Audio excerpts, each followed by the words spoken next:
What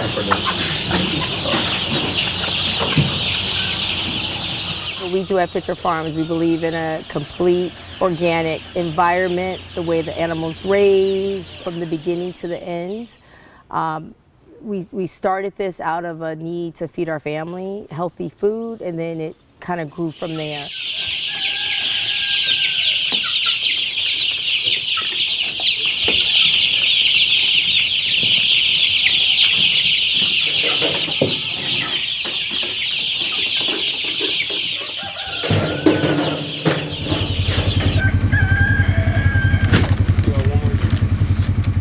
What makes our meat halal is that the way the animals are cared from the time they are born, they are free to be outside and to be given sunshine, grass, forage, the things that animals are naturally meant to eat.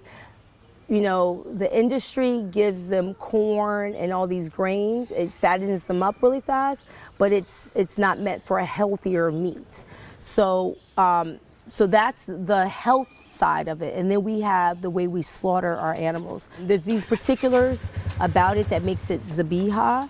And as of right now, there's nowhere in Virginia that you can find zabiha, and at the same time, it's organic and healthy. It's one or the other. It's you either go to Whole Foods or you get healthy food, but it's still not killed. The animal's not killed in the proper sense. So we've combined the two. Our clientele has become everyone. It was majority Muslims in the Northern Virginia area, but our customer base has now changed where there's people that are understanding what zabiha means, and they're now saying that's the same food they want. It doesn't have to be a religious type of thing. It's almost like kosher. We understand that there's a lot of benefits to eating kosher meats, and it's the same thing with halal.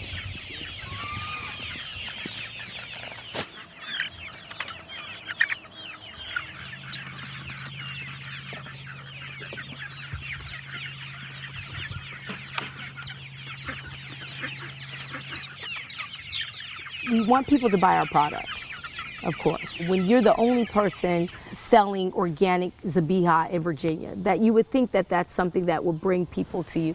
But what I really want is for people to somehow start doing this themselves. And if that takes them coming to the farm and seeing that, like me, I didn't grow up doing this. I didn't know how to do this. I had never seen a live chicken until I was 32 years old, that they could do it too. Because it's only sustainable if everybody, we have to go back to the old way we used to do it. You know, when at the end of the day, when we start shipping this across the United States, we fall right back into that cycle of, you know, we want people to eat local. And how local can you get if it's not just in your backyard?